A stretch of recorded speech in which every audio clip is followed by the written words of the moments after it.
Good morning students. आज हमारा topic है 10th क्लास के लिए Darwin's theory of evolution. Darwin's theory of evolution 10th class के लिए हम समझेंगे। देखो, जो डार्विन था उसने एक बुक लिखी है origin of species. Origin of species book जो है वो डार्विन ने लिखी है, और इस बुक में उन्होंने ये थ्योरी बताई है, theory of natural selection. Darwin की थ्योरी जो एवोल्यूशन की है उसको बोलते हैं theory of natural selection. Evolution जो है इसका मतलब होता है कि कैसे जो एनिमल्स हैं वो इवॉल्व हुए हैं, कहाँ से निकले हैं, उसको एवोल्यूशन बोलते हैं। तो डार्विन ने एक theory the, theory of natural selection, और बताया कि एवोल्यूशन ऐसे ही होता है। ऑरिजिन ऑफ स्पीशीज़ बुक है जिसमें डार्विन ने ये थ्योरी दी है। तो देखेंगे इसके पोस्टुलेट्स क्या हैं, डार्विन ने क्या बोला है। सबसे पहले रैपिड मल्टीप्लिकेशन,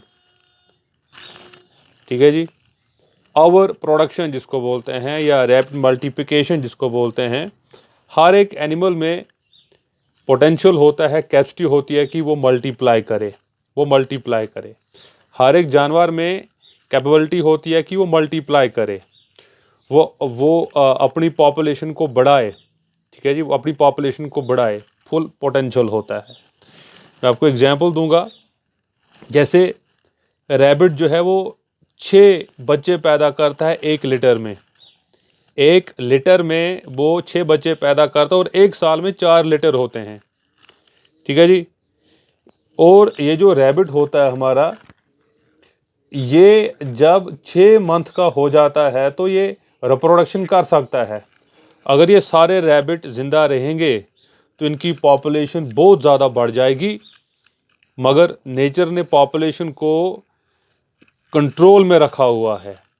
एक लिमिट से ज़्यादा पॉपुलेशन इंक्रीज़ नहीं हो सकती है, क्योंकि उससे वो समस्या पड़ जाएगी, क्योंकि हमारा फूड कम है, रिसोर्सेज लिमिटेड हैं, शेल्टर लिमिटेड है, हमारा स्पेस लिमिटेड है।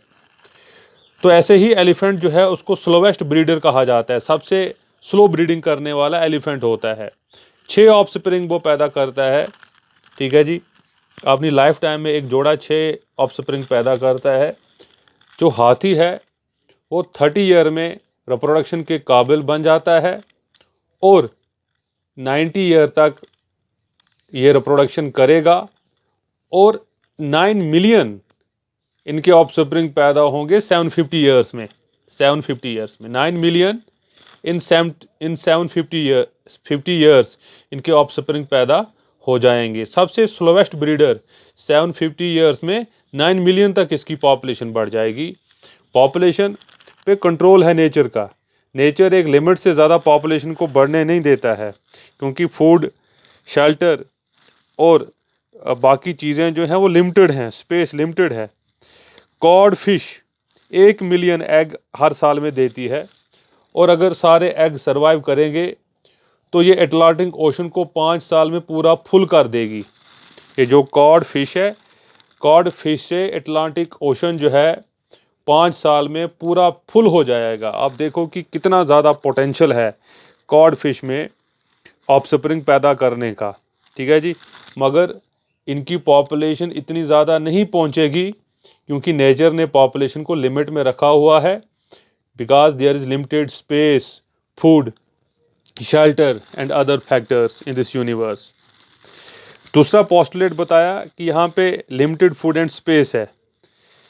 जो पॉपुलेशन है वो एक सर्टन लिमिट पे रहती है, और एक पर्टिकुलर लिमिट पे रहती है। पॉपुलेशन लिमिट से ज़्यादा नहीं हो सकती है, ठीक है जी। पॉपुलेशन यहाँ पे ज़्यादा नहीं हो सकती है, क्योंकि खाना और स्पेस जो है वो लिमिटेड है इस दुनिया में। और खाना और स्पेस बहुत ज़्यादा होती तो बहुत ज़्यादा पॉपुलेशन एक पर्टिकुलर स्पीशीज़ की बढ़ सकती थी, मगर due to the limited food and space population जो है वो कंट्रोल में रहती है, सर्टन लिमिट में रहती है, लिमिट से आगे नहीं जाएगी। तीसरा पोस्टुलेट बताया स्ट्रगल ऑफ एग्जिस्टेंस। ज़िंदा रहने के लिए एक जदोजहद का जो है काम है, जदोजहद का सामना करना पड़ता है ज़िंदा रहने के लिए। जो स्ट्रगल है वो इंट्रा स्पेसिफिक होता है और इंटर स्पेसिफिक, 2 प्रकार का स्ट्रगल ऑफ एग्जिस्टेंस है। इंट्रा स्पेसिफिक होता है struggle between the individual of the same species, between individual of the same species उसको बोलते हैं इंट्रा स्पेसिफिक, इंट्रा स्पेसिफिक बोलते हैं उसको। जैसे कैनाबिलिज्म, कैनाबिलिज्म इसकी एग्जाम्पल है इंट्रा स्पेसिफिक।